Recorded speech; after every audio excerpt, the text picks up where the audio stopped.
बेपनाह प्यार तुमसे भाग 31। अनुष्का से मिलने जब ऋषभ और रंजीत पहुंचे तो मिस्टर एंड मिसेज राजेश वहीं थे। ऋषभ, तुम ठीक हो? ऋषभ एकदम से भावुक होकर पूछा। हाँ, अनुष्का धीरे से अपनी पलकें झुकाकर बोली। आप ठीक है? आपने मुझे कॉल क्यों नहीं किया? मैं कितना घबरा गई थी। ऋषभ, हाँ मुझे मालूम है, इसीलिए ये बेवकूफ़ी वाली हरकत कर बैठी। एकदम से ऋषभ बोल पड़ा। अगर मुझे आने में जरा सी भी देर हो जाती तो क्या मैं मर जाती? और ऋषभ एकदम से तड़प कर अनु के गले लग जाता है। दोबारा ऐसी बात कभी अपने मुंह से बोलना भी मत। मैं तुम्हें नहीं खोना चाहता हूँ। एकदम पागल हो तुम, बिना कुछ सोचे समझे गुस्से में कुछ भी कर बैठती हो। संगत का असर पड़ रहा है। और दोनों ही मुस्कुराने लगे। तभी ऊँ करके रंजीत बोला, बड़े भाई हम सब यहीं हैं। ऋषभ तुरंत अनु से अलग हो गया। रंजीत बोला, हाँ तो अनुष्का जी। नहीं नहीं, ये अच्छा नहीं लग रहा है। तो क्या मैं अब आपको भाभी जी बुला सकता हूँ? अनुष्का ऋषभ की तरफ तिरछी नैनों से देखकर थोड़ा शर्मा जाती है। क्यों बड़े भाई? ऋषभ मुस्कुराकर धीरे से अपना सर हाँ में हिलाया। हाँ तो अब हाई कोर्ट से परमिशन मिल गई है। तो बताइए भाभी जी, अब आपको कैसा लग रहा है? क्योंकि आपने एक पल के लिए हमें तो डरा ही दिया था। रंजीत की बातों से सभी थोड़ा मायूस हो गए। पर मुझे आज ही आपके बारे में एक बात और मालूम चला अंकल जी से कि वो आपको फाइटर क्यों कहते हैं, क्योंकि आप सचमुच बहुत बड़ी फाइटर है। चलिए आप जल्दी से ठीक हो जाइए, फिर घर चलते हैं। बड़े भाई अगर आप कहे तो मैं अंकल आंटी को अपने घर ले जाऊँ, ये थोड़ा रेस्ट कर लेंगे। जब से आए हैं इन्हीं कपड़ों में हॉस्पिटल में ही बैठे हुए हैं। ऋषभ बोला, नहीं आप इन्हें मेरी फ्लैट पर ही ड्रॉप कर दीजिए, ये वहीं आराम करेंगे। मीना जी, हम ठीक है बेटा, वैसे भी अभी हमने अनु को जी भर के देखा ही कहाँ है। अभी तो हमें इससे ढेर सारी बातें भी करनी है। मीना जी अनु के पास बेड पर बगल में बैठकर उसके सिर पर हाथ फेरते हुए बोली।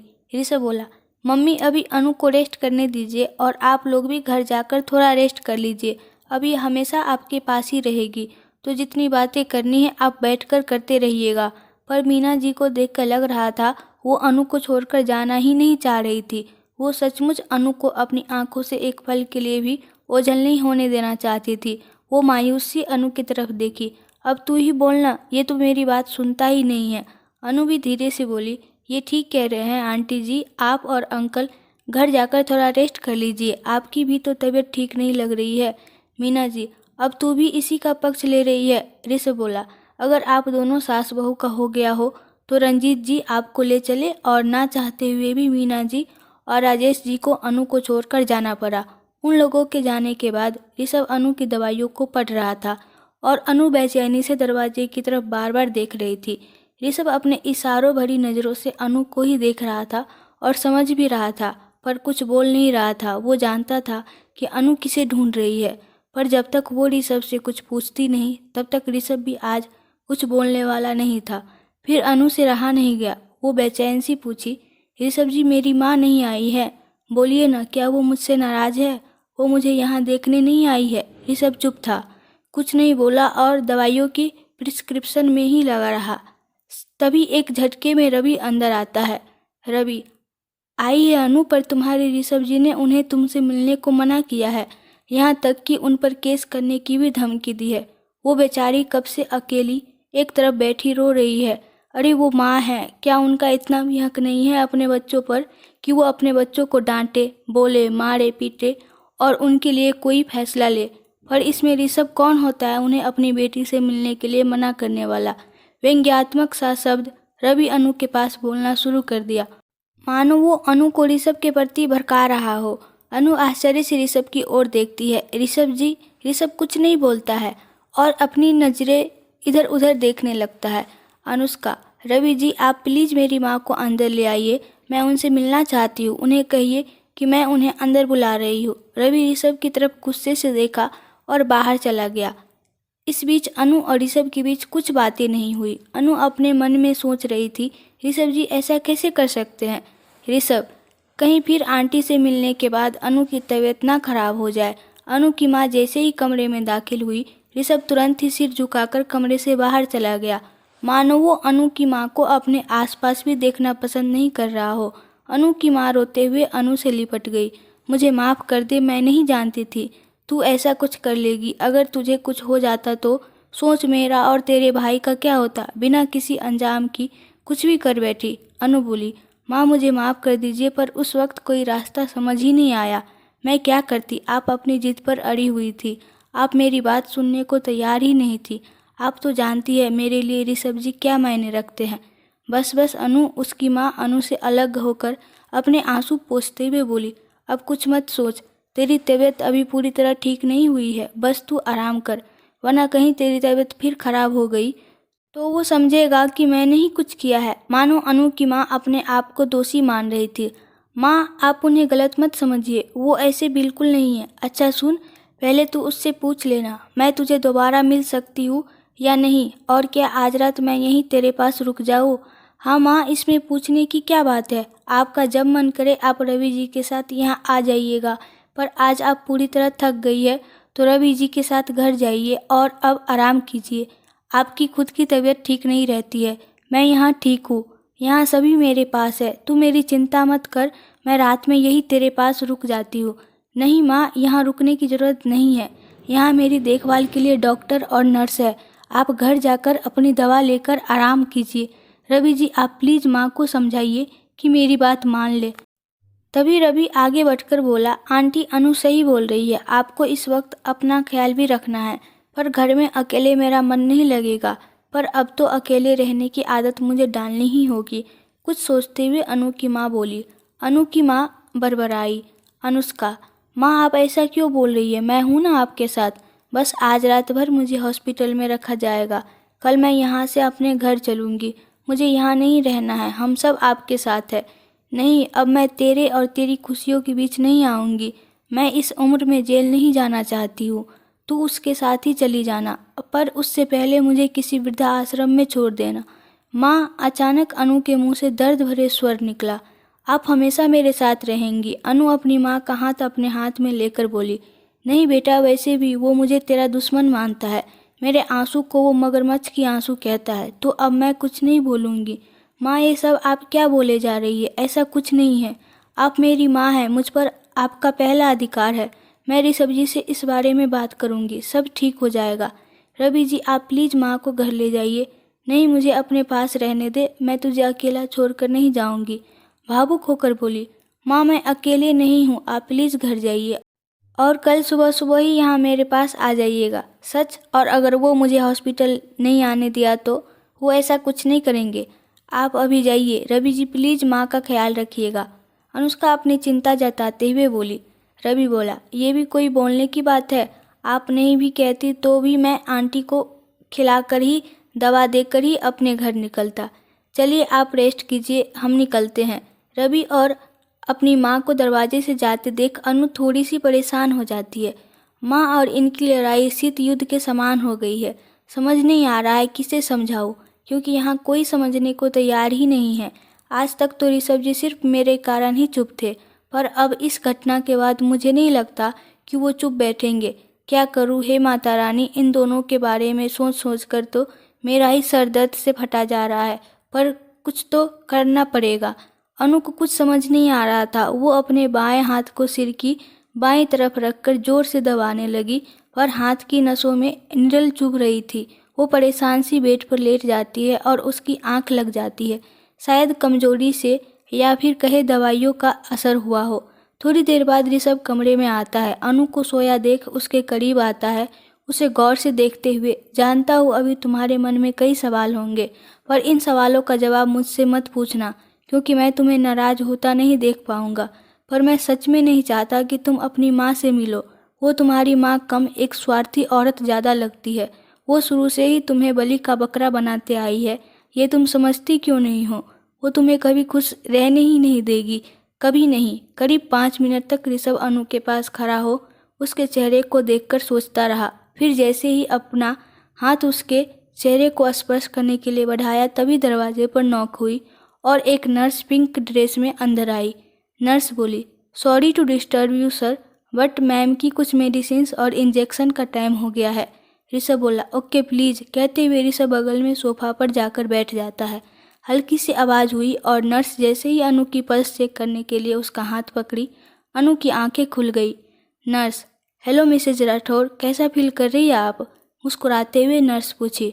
अनु भी मुस्कुराते हुए बोली, ठीक हूँ। अभी ये सब बाकी है? वो मेडिसिन को देखकर पूछी। नर्स, हाँ बस लास्ट डोज है। अनु सिरिंज में दवा भरते हुए नर्स को देख रही थी और सोच रही थी, कितना अच्छा लगता है जब कोई मिसेज राठौर कहता है तो खुद पर जैसे गुमान सा हो जाता है। लगता है जैसे मैं ऋषभ जी के साथ हूँ, उनके पास होने का एक अजब सा एहसास होता है जो मैं बयां नहीं कर पाती हूँ। फिर उसकी नज़र सोफे पर बैठे ऋषभ पर पड़ती है जो मोबाइल में कुछ पढ़ या देख रहा था। अनु लगातार ही ऋषभ को देखे जा रही थी और इसी क्रम में नर्स अपना काम कर चुकी थी। अनु को एक बार पता भी नहीं चला और इंजेक्शन भी पड़ गया। अनु की नज़रें लगातार ऋषभ को देखे जा रही थी। नर्स बोली, okay Mrs Rathore, good night. अब आप आराम से सो सकती है। वैसे भी सुबह तो आपको डिस्चार्ज मिल ही जाएगा। चलिए गुड नाइट। एक प्यारी सी स्माइल के साथ नर्स बोलकर कमरे से बाहर चली जाती है। अनु भी धीरे धीरे लेट गई और ऋषभ भी सोफे पर ही लेट गया। दोनों को नींद नहीं आ रही थी पर दोनों के बीच खामोशियाँ ही फैली हुई थी। ऋषभ, क्या बोलूँ तुम्हें, तुम तो मेरी बात मानोगी ही नहीं। तुम्हें अभी भी लगता है कि तुम्हारी माँ सही है और मैं गलत हूँ। इतना सब कुछ हो गया पर तुम्हें वो भी नज़र नहीं आ रहा। तुम उस रवि की बातों में आकर मुझे कैसे सवालों भरी नज़रों से देख रही थी। एक पल के लिए तो मुझे लगा जैसे तुम्हारा विश्वास सूखी रेत की तरह मेरी मुट्ठी से फिसलता जा रहा है। मुझ पर विश्वास न करके तुम किसी और पर विश्वास कर रही हो। ये बात मुझे बहुत हर्ट कर गई अनु। मैं सच कह रहा हूँ, उस एक पल तुम्हारी नज़रों में मैंने अपने लिए हजारों सवाल देख लिए। अनु के दिमाग में भी चल रहा था, आखिर आपने इतने खराब शब्द माँ के लिए क्यों बोले। वो माँ है मेरी। माँ का दिल अपने बच्चों के लिए तड़पेगा ही, पर आपने उन्हें मुझसे मिलने के लिए क्यों मना किया। मैं जब आप दोनों के रिश्ते को सुधारने की कोशिश करती हूँ, आप दोनों ही कोई न कोई गलती कर बैठते हैं। अब मैं कैसे कहूँ कि कल मैं माँ के साथ ही जाना चाहती हूँ। ऋषभ जी, प्लीज़ मुझे समझने की कोशिश कीजिएगा। वो अकेली है, परेशान है और पूरी तरह टूट चुकी है। उन्हें मेरी ज़रूरत है। रात यूं ही सोचते सोचते सवालों में कट गई। सुबह होते ही मिस्टर एंड मिसेज राजेश पहुंच गए। ऋषभ अभी सोया ही हुआ था। ऋषभ इतनी लंबी जर्नी करके जो आया था, वहाँ भी रेस्ट नहीं, भाग दौड़ में ही दिन बीते और यहाँ आया तो एक नया ही स्यापा। उसके पूरे बॉडी में पेन हो रहा था, शायद थकान की वजह से ही हो तो वो बहुत गहरी नींद में सोया हुआ था। तभी अचानक अपने मम्मी पापा को देख चौंक गया और अपनी हाथों में बंधी स्मार्ट वॉच को आश्चर्य से देखने लगा। आप दोनों इतनी सुबह सुबह? रात आप दोनों सोए नहीं क्या मिस्टर राजेश? इतनी सुबह क्या? चश्मे पहनकर ठीक से घड़ी देख, 7 बज चुके हैं। तेरी मम्मी सुबह के 4 बजे से अनु के पास आने के लिए तैयार है। वो तो मैं इन्हें कैसे रोका था वो सिर्फ मैं ही जानता हूँ। तब तक मीना जी अनु के पास जाकर उसका हालचाल पूछती है। ऋषभ बोला, पर आप दोनों आए कैसे? ऋषभ आश्चर्य से पूछा। मिस्टर राजेश, क्या मतलब? कैब का नाम सुना भी है तूने? बस वही बुक करके आए और कैसे? कैसी है बेटा? मिस्टर राजेश अनु के पास जाकर पूछे। अनु, ठीक हूँ, अनु धीरे से जवाब दी। तो चल रही है ना हमारे साथ? अब और इंतज़ार नहीं हो रहा है, जल्दी चल अपने घर। वो घर तेरा इंतज़ार कर रहा है। अनु मायूस सी ऋषभ की तरफ देखी और ऋषभ की नज़रें अनु से टकराते हुए इधर उधर चली जाती है। मौके की नज़ाकत को देखते हुए राजेश जी आश्चर्य से पूछे, क्या बात है, तुम दोनों में फिर कुछ हुआ है क्या? मीना जी भी सिचुएशन को भांप चुकी थी, इसलिए बात को हल्के में लेकर बोली, हाँ तो होगा नहीं। अरे पति पत्नी के प्यार की यही तो निशानी है, जहाँ नोक झोंक नहीं वहाँ प्यार नहीं। आप क्या कम लड़ते हैं मुझसे? लो, अब इन दोनों की बातों में हमारी बात कहाँ से आ गई? तभी अचानक हड़बड़ाकर मिस्टर रंजीत आए। लीजिए, आप दोनों यहाँ हैं और मैं घर पर गया था तो वहाँ बड़ा सा ताला लटका हुआ था। एक बार कॉल करके मुझे बुला लिया होता आपने। मिस्टर राजेश, अपनी आंटी से पूछ, एकदम से मुझे बेचैन कर दिया था इन्होंने। मुझे अनु के पास जाना है, अनु के पास जाना है, तो बंदा क्या करता?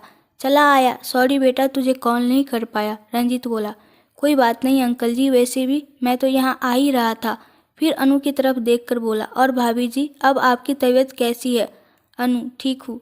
चलिए तब डिस्चार्ज पेपर तैयार करवाते हैं। रंजीत की इस बात पर ऋषभ भड़क गया। मिस्टर रंजीत, कम से कम आप तो अपनी घड़ी देखिए, अभी आधे स्टाफ आए ही नहीं होंगे और डॉक्टर 9 बजे आते हैं, तो थोड़ा पेशेंस रखिए। एकदम से सभी घोड़े पर सवार है। ऋषभ गुस्से में बाहर जाने के लिए दरवाज़ा खोला ही था कि सामने अनु की माँ खड़ी थी और उसके जस्ट पीछे रवि।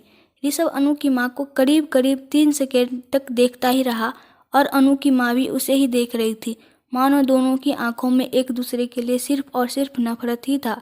ऋषभ हाथ से अभी तक दरवाज़ा पकड़े ही खड़ा था, तभी अनु की नज़र ऋषभ पर पड़ी और वो ये देखने के लिए आखिर ऋषभ वहाँ खड़ा क्यों है, अपनी सीट से थोड़ी सी साइड झुककर देखी और अनायास ही बोल पड़ी, माँ अंदर आइए, वहाँ क्यों खड़ी है। ऋषभ का ध्यान टूटा और वो दरवाजे पर से अपना हाथ हटाकर थोड़ा साइड में खड़ा हो गया।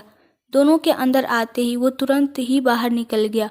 अनुष्का की माँ को देखते ही मीना जी और राजेश जी अनु के पास से मन मसूरते हट जाते हैं। उन्हें अनु की माँ को देखते ही शादी की रात वाली सारी दलीलें याद आ जाती है। किस तरह इन्होंने ऋषभ को भला बुरा कहा था, उसे स्वार्थी हत्यारा बना दिया था, एक पल में ही ऋषभ को गुनहगार बना दिया। ऋषभ की दादी का भी लिहाज नहीं किया, उनके भी परवरिश पर उंगली उठा दी। ये बात याद करते ही मीना जी की आंखों में आंसू भर आते हैं। वो अपनी जगह से थोड़ा हिल जाती है, पर मिस्टर राजेश उनकी मनोवृत्ति समझ अपने दोनों हाथ उनके कंधे पर रख देते हैं। संभालिए खुद को, बोलते हुए अपनी दोनों पलकें झपकते हैं। तभी रंजीत बात को समझते हुए बोला, अंकल आंटी जी आप दोनों यहाँ बैठिए, मैं आप दोनों के लिए गर्मा गर्म कॉफ़ी लाता हूँ। यहाँ की कैंटीन में बहुत अच्छी कॉफ़ी मिलती है। मीना जी, नहीं बेटा अभी मन नहीं है। तभी अनु की माँ पूछती है, कैसी है तू अनु। मैं तो ठीक हूँ, पर आप कैसी है, रात आपको नींद आई। हाँ, रवि नींद की दवा देकर ही गया था।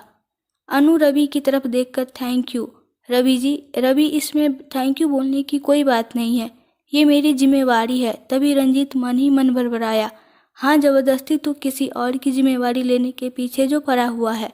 मीना जी को अंदर कुछ घुटन महसूस होने लगी, वो बेचैन सी बाहर जाने लगी। मैं थोड़ा बाहर से आती हूँ, बोलते हुए बाहर निकल गई। उनके पीछे मिस्टर राजेश और रंजीत भी चले गए। अनु परेशान सी उन्हें देखती ही रह गई।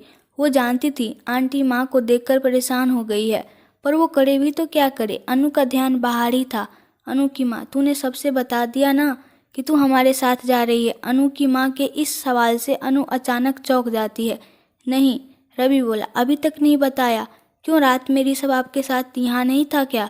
रवि के पूछने पर अनु बोली, नहीं वो तो यहीं थे, पर दवा की वजह से मुझे जल्दी ही नींद आ गई थी तो बात नहीं हो पाई। पर तू चल रही है ना हमारे साथ। हाँ माँ, ठीक है, तो मैं तब तक तेरी सारी चीज़ों को समेट लेती हूँ। ऐसा बोलते हुए अनु की माँ सामान समेटने के लिए खड़ी हो जाती है।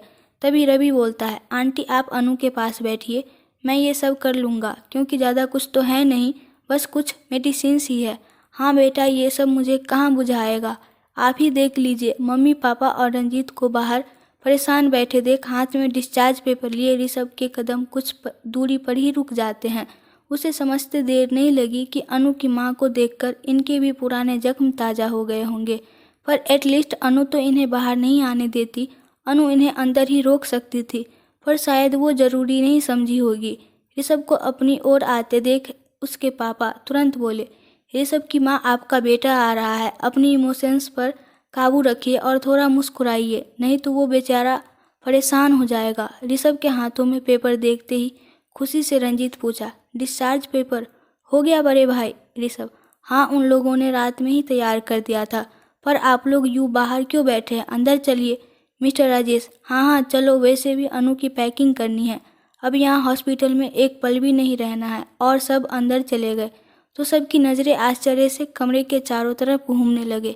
सारा सामान पहले से ही पैक्ड थे और अनु भी हॉस्पिटल के कपड़े चेंज कर अपने नॉर्मल कपड़ों में तैयार थी। ऋषभ की नज़र अनु पर पड़ी तो वो कुछ बोलने के लिए जैसे ही अपने कदम आगे बढ़ाई कि अनु की माँ फट से बोली, रवि बेटा आप अनु के सारे सामान अपनी गाड़ी में रख दीजिए, तब तक हम दोनों आते हैं। इतना सुनते ही सभी आश्चर्य से एक दूसरे का मुंह देखने लगे। ऋषभ भी चुपचाप अपनी जगह पर खड़ा ही रह गया। अनु बस लगातार ऋषभ को ही देखे जा रही थी। शायद उसे ऋषभ की तकलीफ का एहसास हो रहा था। वो बोली, रवि जी आप माँ को लेकर चलिए, मैं थोड़ी देर बाद ऋषभ जी के साथ आ रही हूँ। पर तू हमारे साथ क्यों नहीं चल रही है। माँ प्लीज़ आप रवि जी के साथ जाइए, मैं आ रही हूँ। और ना चाहते हुए भी रवि अनु की माँ को लेकर चला जाता है। उन दोनों के जाते ही अनु अंकल आंटी के पैर छूती है, फिर मीना जी के हाथ अपने हाथ में लेकर बोली, आंटी प्लीज़ आप मुझे समझने की कोशिश कीजिएगा, मैं हमेशा आप लोगों से मिलने आती रहूँगी, वैसे भी जॉब तो है नहीं, तो दिन भर घर पर बैठे क्या करूँगी, इसलिए आप दोनों के पास ही चली आऊँगी। मीना जी बोली। सच? मुस्कुराते हुए अनु के गाल पर हाथ रखते हुए मीना जी पूछी। हाँ आंटी, चल तब तो ठीक है। वैसे भी हम तो अपने बच्चों की खुशी में ही खुश है। मुझे तुझसे कोई शिकायत नहीं है, ना ही कल थी और ना ही आज है। बस तुम दोनों हमेशा खुश रहो। फिर सभी एक साथ हॉस्पिटल से बाहर निकल गए। रंजीत ऋषभ के मम्मी पापा को अपनी गाड़ी में लेकर चला गया और अनु ऋषभ के साथ उसके कार में बैठ गई। अगर आपको इस कहानी के आगे का पार्ट देखना है तो कमेंट में बताएं और प्लीज़ आप लोग मेरे चैनल को सब्सक्राइब कर दो। Thank you.